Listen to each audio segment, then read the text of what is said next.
discussion and reply or to continue.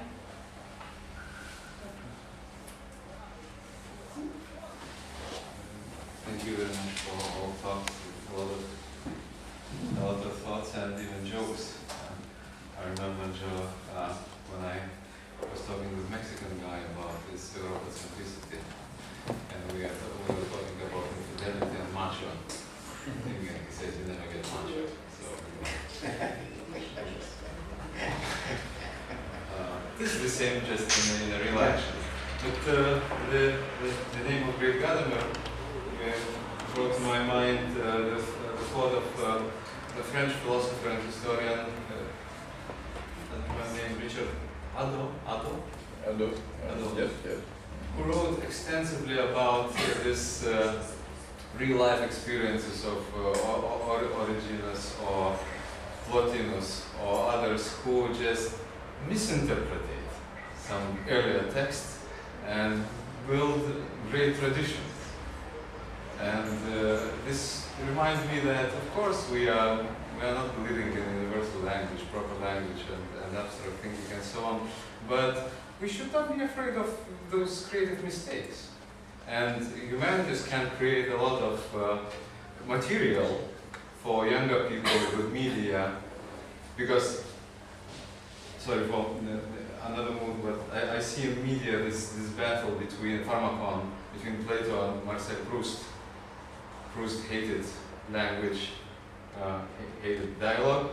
You must write if you want to dream or be understood, and Plato, of course, respected dialogue. And in media, we have a lot of modes of writing and talking. And so there are a lot of forms for that, and maybe we should not be afraid of those mistakes, but we must make some material to be mistaken. Thank you. It's a very important issue. But the problem is, what does it mean interpretation in philosophy, and what does it mean in misinterpretation? There was famous encounter of Heidegger and Cassirer in Davos, and there was a really big issue of interpretation or misinterpretation of Kant. And you know that Heidegger was somebody who was many times accused of violation regarding interpretation of other texts. Who has a privileged position in interpretation of something? What is the proper meaning?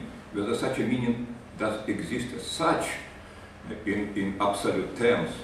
And this is something what is important also here, what we are discussing here. We have to find a way in this region, in a region where probably the conditions for development of philosophy and philosophical thinking are not really privileged because of domination of ideology, isolation, and split and everything.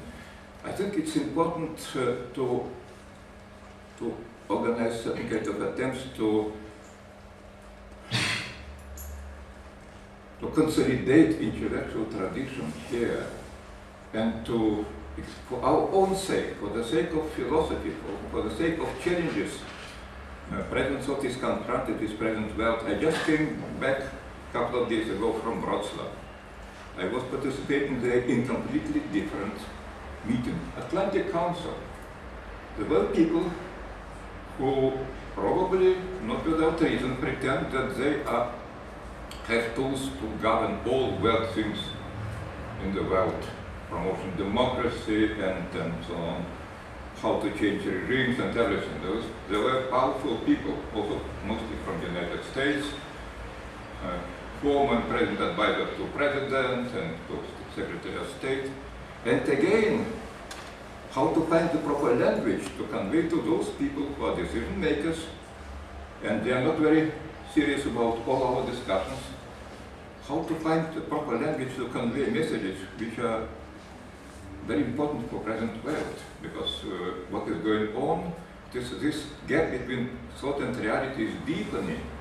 Thought one side and reality another side. And if we will pretend that we will remain in close sphere of stereo thinking, it is great danger. And nobody will listen to us. Sorry for talking too much. Let me respond about the Davos, because it really illustrates a lot the Heidegger-Cassirer debate at Davos in 1929, about which so much has been written. Yes. The issue was interpretation of Kant. Cassirer, without much question, the greatest Kant scholar living at that time, edited the works of Kant. Heidegger, who had published in 1927, Being in Time, was about to publish his book, Kant and the Problem of Metaphysics. And the issue was how to interpret imagination in Kant, which is always the most interesting issue in Kant, because no one has ever figured out what Kant means by the schemata, which is the meeting point of the sensibility and understanding. And the reason you can't solve this problem in Kant, great though Kant is that there's a dualism that runs through his thought. Nevertheless, that's not the question here. The question here is interpretation of Kant. Cassirer comes and has, to be honest, and there's no question, well, there certainly is a question, you can ask questions, the better interpretation. He understands what Kant's intention was better. Yes. Heidegger imposes the interpretation of imagination and being in time onto Kant. So he interprets the imagination in Kant in terms of temporality. Very clever. Had Kant been Heidegger, that's what Kant would have written. Yeah. But Kant was not Heidegger. So what you get in Kant's interpretation is another version of Heidegger. Then a few years later, Heidegger goes on to lecture on Nietzsche. No Nietzsche scholar in the world reads Heidegger on Nietzsche, because Heidegger on Nietzsche is Heidegger on Heidegger. What Heidegger sees in Nietzsche is Heidegger. Now, the reason I'm emphasizing this debate, the Davos, is you can see the consequences of this different manner of thinking. Cassirer's thinking is based on a fundamental respect for the otherness of Kant. Cassirer has his own philosophy. He developed his own philosophy of symbolic forms. He does not impose that upon Kant. Heidegger apparently can see nothing but himself. That is the egoism that one has to take every precaution against in the humanities, in philosophy, in genuine thinking. And this is why the humanities are always going to be in a troubled relationship to the powers that be, because the powers that be are self-interested powers. They're not disinterested. Humanities will always be struggling, always be marginal, always be put upon, but if we sell ourselves as benefiting the larger world, there is no need for us. Because the larger world knows about benefit. What we know about, if we know anything, is what Cassirer knew about Kant, truth. Not absolute truth, but this I respect, this is what Kant said. And this is what I have to say. That is the possibility of genuine dialogue. I think it's a perfect illustration. Yeah.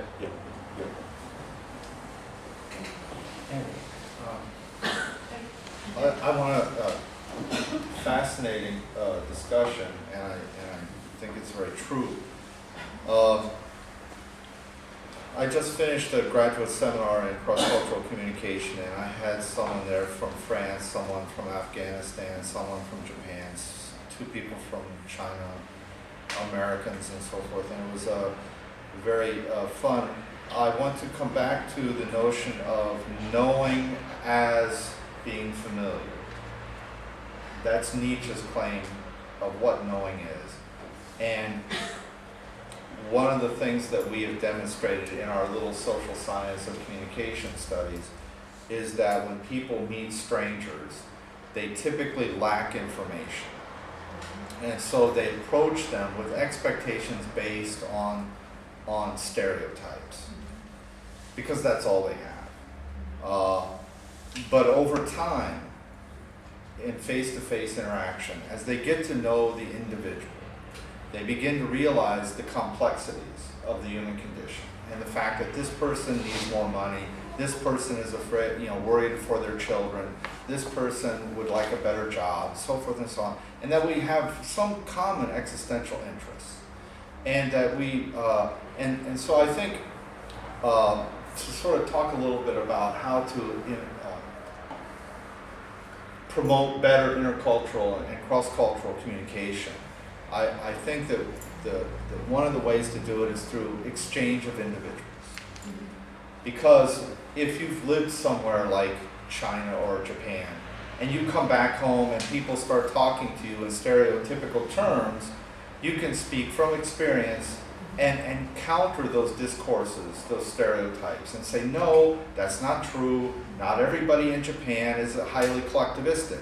Many are very individualistic, so forth and so on. And so that's what I think, very pragmatically, that's the best thing we can do, is to get young people abroad so that they can see for themselves and test the natural attitude, as Husserl would say.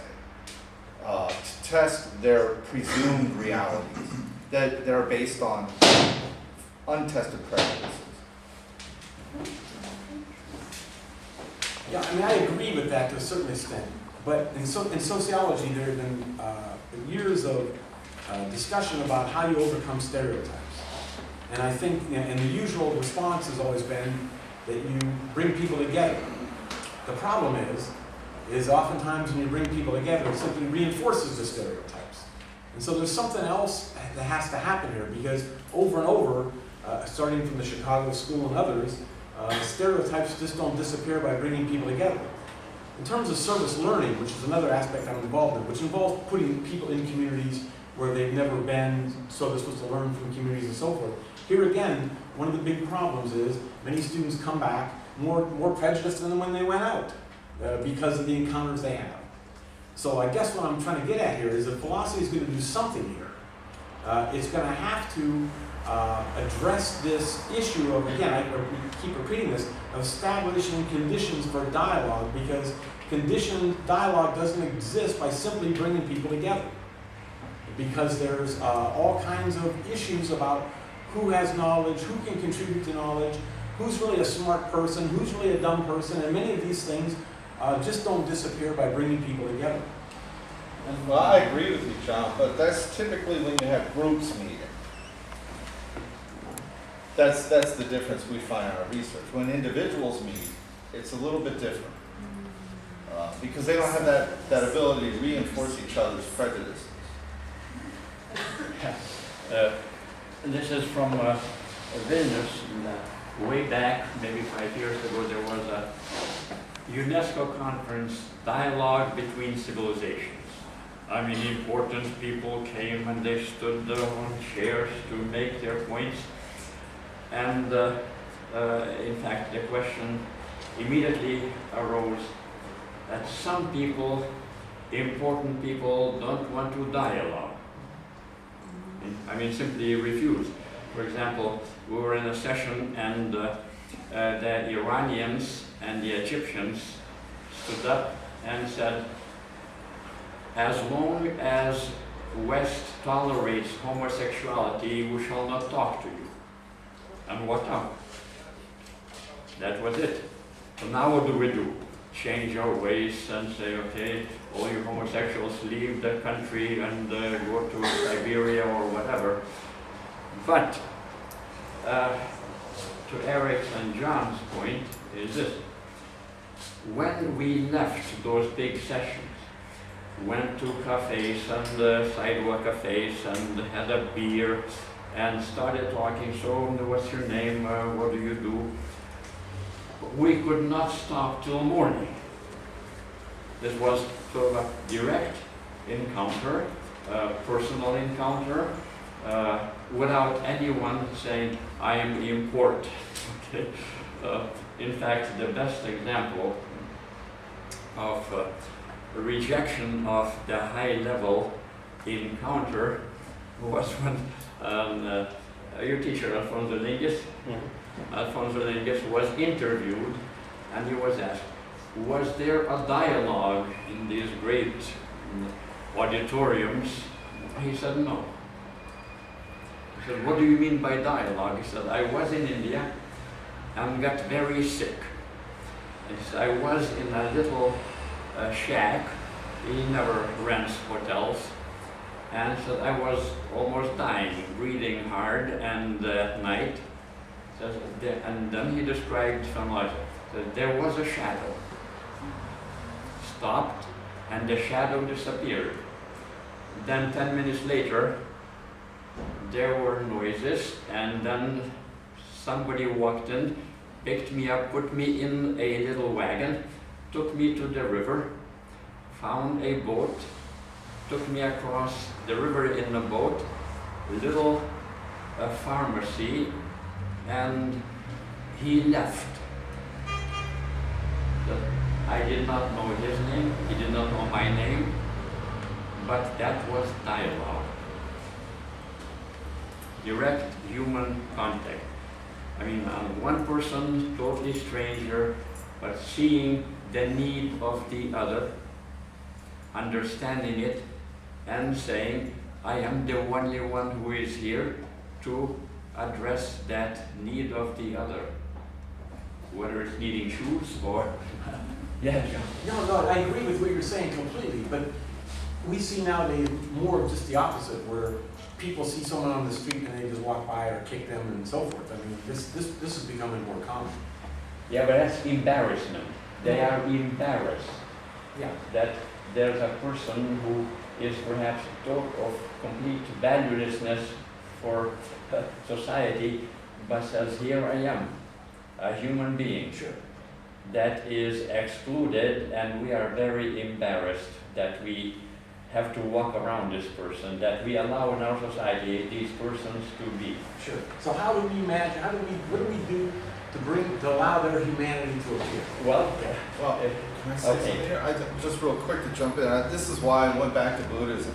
You know, ignorance leads to fear, leads to aggression.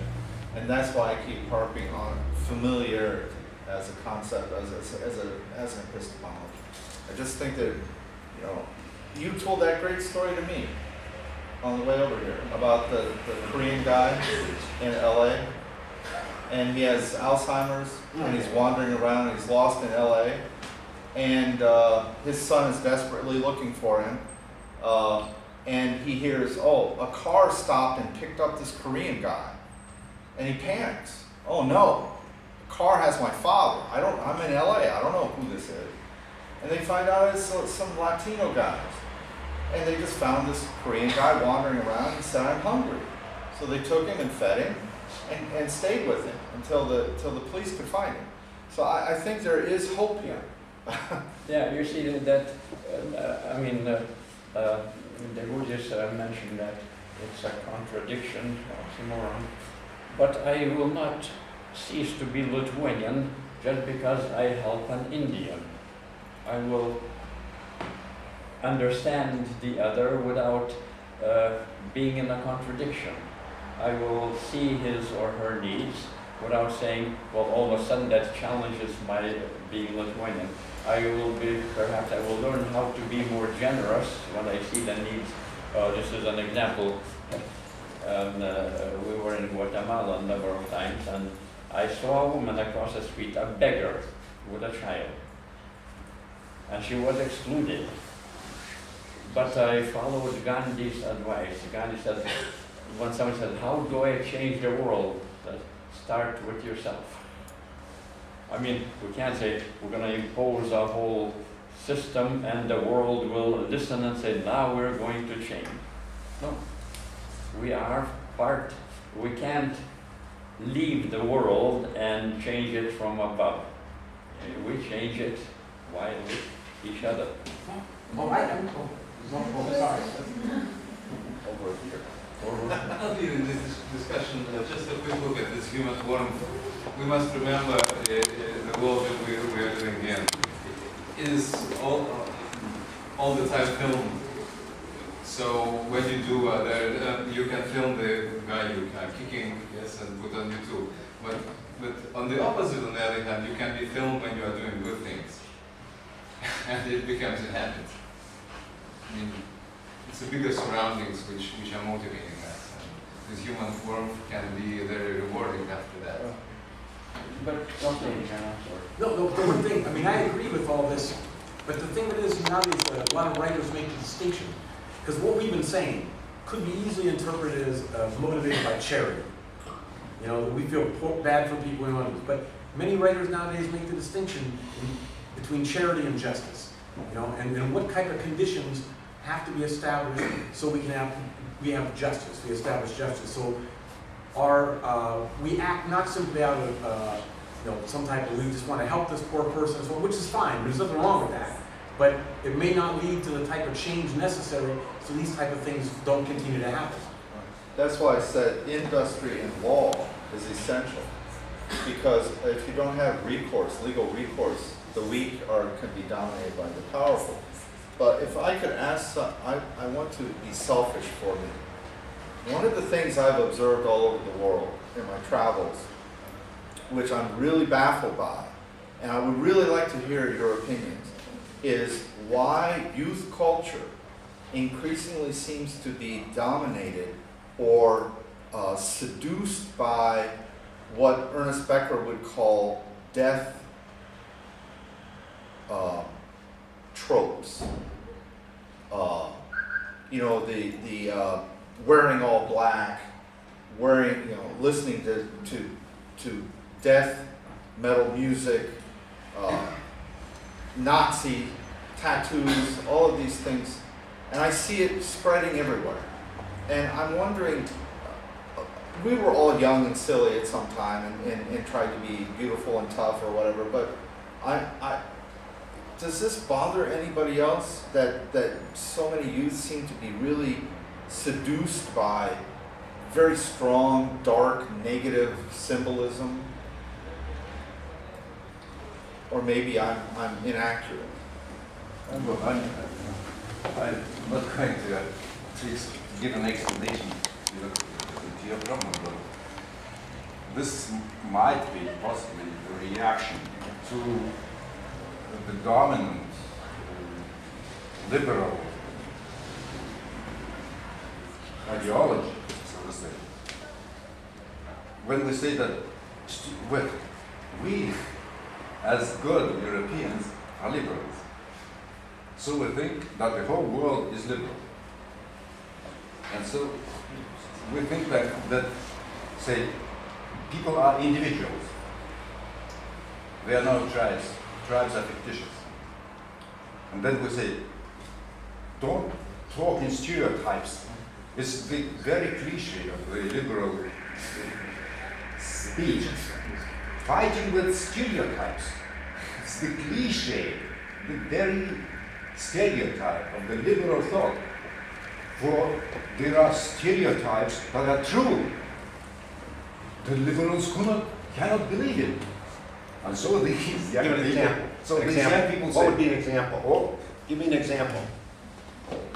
Stereotypes. A stereotype. Well, it's true. Roma, say, for Roma. People have quite a lot of stereotypes here about Roma. And nobody says that any justification for them. The official position is. But the official position is the liberal one. So, for example, you would say the stereotype that Roma are thieves is true. I'm not asserting anything, but I'm only saying that you assert that stereotypes do not reflect any reality. This is the cliche. Oh no. Really I cliche. don't. Oh no, I don't.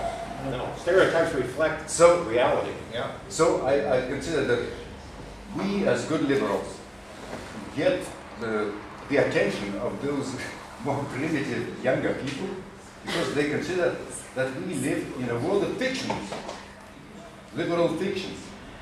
And so they just try to give some vitality. And this is possible, this might be a kind of explanation. A reaction against the predominant liberal ideology. You can see this fictitious and real. Non-vitality, non-tribal. They want to express their tribality, right? tribalism is also true, Oh yeah, yeah. but liberals cannot accept it. And it has, This is our cliches. I tell my students that prejudice and pride cannot be separated. And you have to have some pride. Absolutely. Yeah. This is important one example. Basically. Okay, I was waiting as well students to join and they are going to answer your question. The young people, yeah, give Okay, up. so let me introduce me. I'm Roberta. I'm already graduated bachelor studies, but I'm looking for my master exactly about communication. So this is the reason why I left my job and came here for the meeting today. So just the question, and it's obvious that I'm young, and you addressed this question about young people. So I really see myself to answer this question, and as well my colleagues will, I guess, agree with the opinion I will express.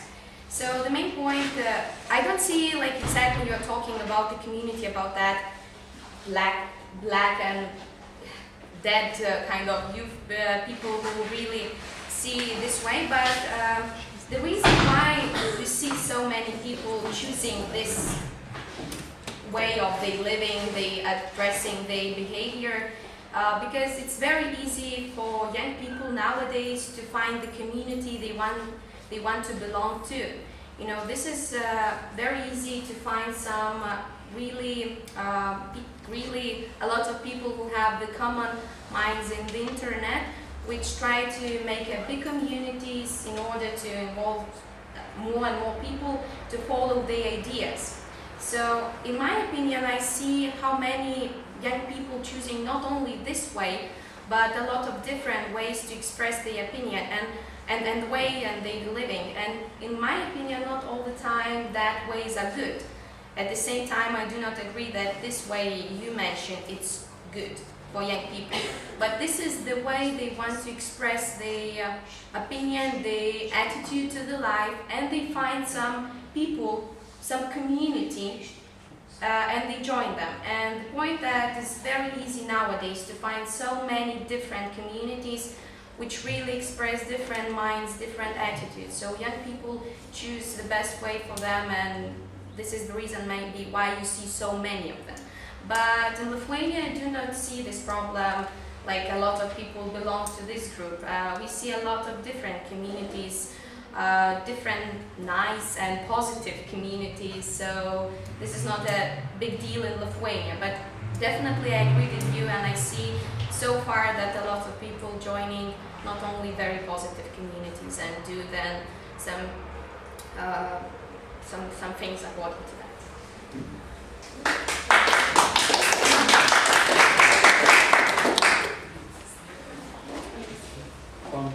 To Eric's question, and I'm glad she mentioned a couple of key terms.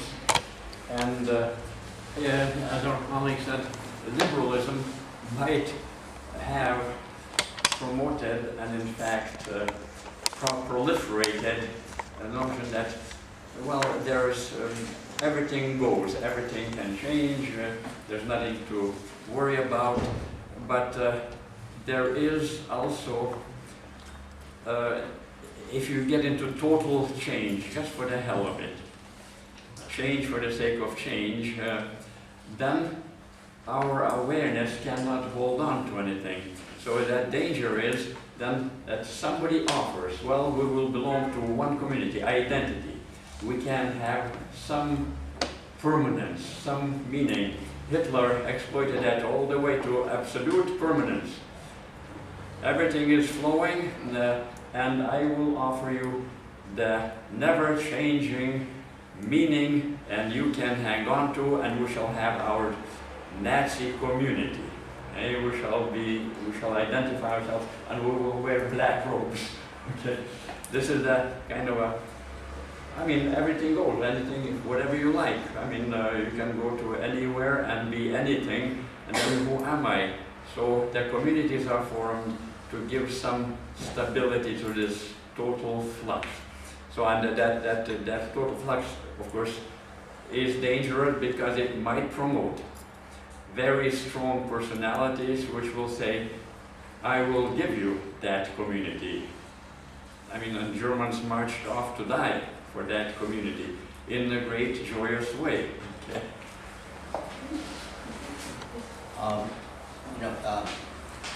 Sort of pointing to that particular theme, these communities that develop quite easy to judge or make a judgment about them.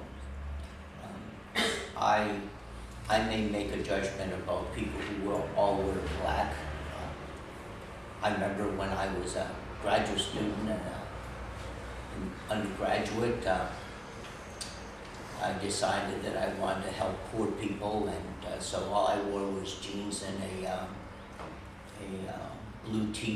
blue cotton shirt, work shirt. And I found a whole bunch of other people who wore blue jeans, and they had shirts of the same kind. I was sad to find out that I didn't really like those people anymore, and I disliked other people. They were just wearing the same kind of uniform I was. So all of a sudden, you find out that you might want to be a problem in a community, but that community in and of itself may not be very fulfilling. However, that might have been the time in which people were still asking in the 60s and 70s about, who am I? I think we've reached towards sort of the other end of this scale of humanism. We don't ask, who am I, is a humanism category reflection. We ask the question, who can I be? And maybe it's, who can I be today? And we may find out that people will try out a number of ways of who I want to be today. They may run through the variations of dressing up in black, and then they may dress up as college preppies. So you may want to worry about them when they get too slick and they wear all designer stuff, and all they do is wear billboard logos all over them. But it seems like people don't worry about those people. I worry about those people. So consequently, the question is, who can I be? Is it really becoming the trial question? And the internet allows interesting notions of those identities. Any identities can be tried out on the internet, anonymously. You can be anybody you want on the internet. You can get and create a false family, which people do, to great degrees, much more than people want to let on. So what you have is you have all these people even coming up with, quote, I would call, more intriguing lives than they ever had. They also create fantasies about what their life could have been, a bad life. They put them on the internet. So you have the worst of humanity showing up and the best of humanity, and they belong to no one. This is now part and parcel of a particular global phenomenon. But it is part of the world of change. It is now, the world is in flux.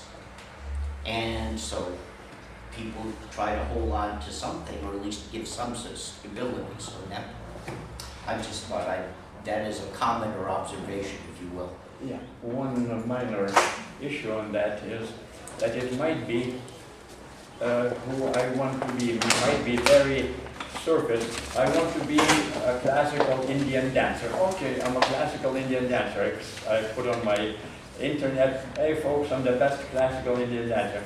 I'm the best Zen master. Okay, that's what I want to be. But it's superficial. Do I understand Zen? No. Do I understand classical Indian dance, all the mudras? No. But I can create a face. Everybody says, oh, this guy is really great classical Indian dancer. And I get a cult following me, and they start showing me how to dance and say, oh, that's Indian dance, right? Of course that's Indian dance. But then we don't really understand neither India nor Zen. And they want to look at us, yeah, what are you people doing? Yeah, John. Yeah, but I agree. Well, one thing I'm thinking about now is why this obsession with sort of identity, and when people nowadays seem to seek their identities it moves them further from others, and their identities become more and more esoteric. I mean, I hate to use, I was just thinking, the term that came to mind was when Marx, for example, talked about species being. It seems like, these identities move people further from us. I mean, that seems to be a real problem. That was part of my point. It doesn't have to do with the color black, that trivializes it. But the issue, like for instance, I don't know if you're familiar with the movie West Side Story about gang members in New York. Today, it's ridiculous. The level of violence that my friends in law enforcement and others talk about, that they are seeing from younger and younger people, at least in the United States, especially with our gun culture, is astounding.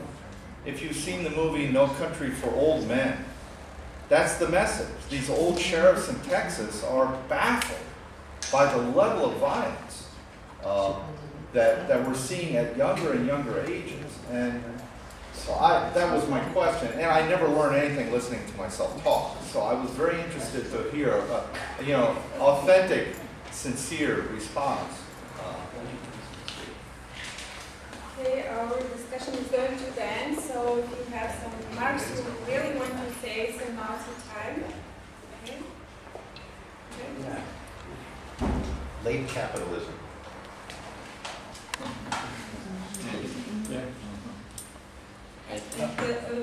Okay. Well, no, I'm sorry the discussion is coming to Some an end. people say better late than never.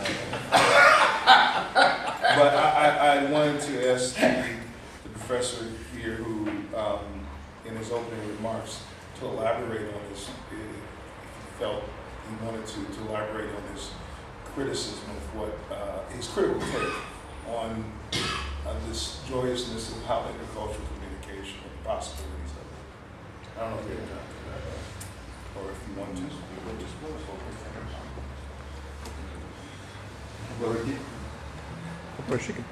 I didn't quite get your... No, at the beginning when you made your remarks, I got the impression that there was more that you wanted to say, but you just very briefly stated your position Well, about I can it. just, yes, I can conclude just going back to the first, well, you're talking about the rise of violence, and I was talking about the open society. Yes. Open society means, it's a very big concept, open society. That means fragmentation of the personality included in this. I'm making myself all the day, each day, every day, I'm new. I should be. So this is the general idea, general liberal idea. We should have a more emancipated from prejudices, from our stereotypes. We should be novel and diverse each day. This means that we deconstruct ourselves, and then we give no objective values or guidelines, whatever. How should I live? What are the restraints on my behavior? So, since all the restraints come to be seen as prejudices of these old fools, and then you get this phenomenon.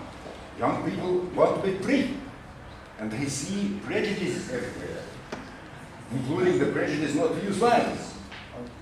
This is also a liberal prejudice. So they go through with this absolute violence.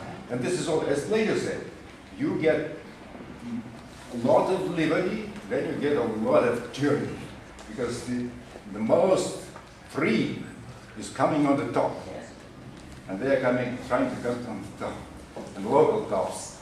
This anarchy, liberty, anarchy, tyranny, violence. This is the logic. It's not my logic. I suppose most of it is contained already in Plato, Republic, in the 8th book. But there is sorry to jump in.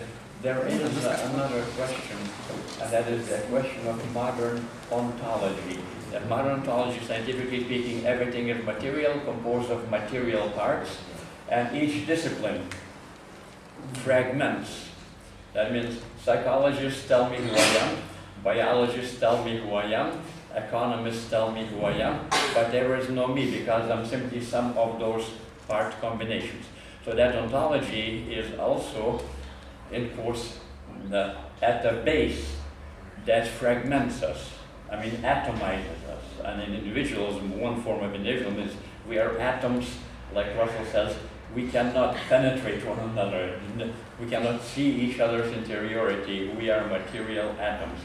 And when we are some of those material atoms, each discipline will split us by its own methodology, and we will be, as Dewey says, intersection of various disciplines.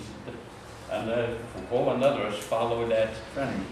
So what is at the center? Who are we is still a question. Otherwise, we will be defined by every discipline differently. And we will say, well, yeah, psychology tells me this.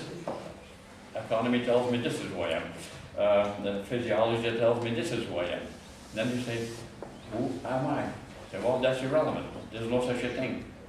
That is where subject was destroyed at the outset. When people say, no, what about the subject? Well, that is what came out, that subject is irrelevant. So that of the subject is true in accordance with modern ontology, modern atomistic ontology. There's no subject. And Dennett, just recently announced, when Nagel wrote a book recently and said, there are philosophical questions here. And he was a sort of an analytic positivist like the rest of them. And there was a big meeting, Dennett and others, how dare he say that there is a question of a subject? How dare Oxford University Press publish this, what you would call heresy? I mean, they attacked this guy, and he is not a committed atheist. There is a real problem with this guy. He has to be committed atheist. Otherwise, he doesn't belong to analytic philosophy. He is no longer a philosopher. I mean, that was in Britain, the meeting took place. I was reading, I mean, I'm not committed anything, but is this the final outcome of philosophy, which says philosophy is irrelevant? Science, brain physiology tell you this, stomach bacteria tell you another thing, and that's who you are. Yeah, I'm sorry. Thank you, and Professor Mikhailov wanted to... Oh, probably philosophers like to talk. I would not contribute to such understanding of the role of the philosopher. Just brief comments on open society. You know that George Soros was promoting ideas of open society because he was student by Karl Popper. Now, in recent lectures, and I talked at length with George Soros many times about it, he recognizes limitation of open society, and he criticizes himself. In his recently published book, there is a chapter, the testimony of the failed philosopher, and he sort of speaks about himself, that he is failed philosopher, being adherent to open society. I think it's a miracle that at his age, he demonstrates ability to change himself, also in his thinking, not only in his thinking. He has invited me for his marriage at the end of September.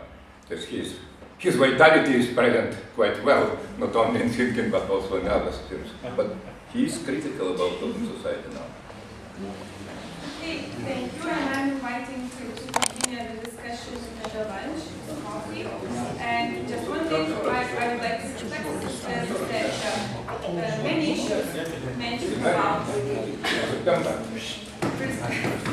preserving, let me say, about preserving identity and preserving as well otherness. And I think that for our contemporary Lithuanian society, it's very important now, and we are dealing with these challenges: how to remain Lithuanian and how to not to be afraid of otherness. So that what we are facing, and you mentioned about these sub-communities, about young people, and so sometimes these communities, they go so far to preserve Lithuanian identity and afraid of otherness, and sometimes they are not afraid to be open to others. So we are dealing with this at our Lithuanian society today. So it was as well very insightful. Thank you for that, and so I invite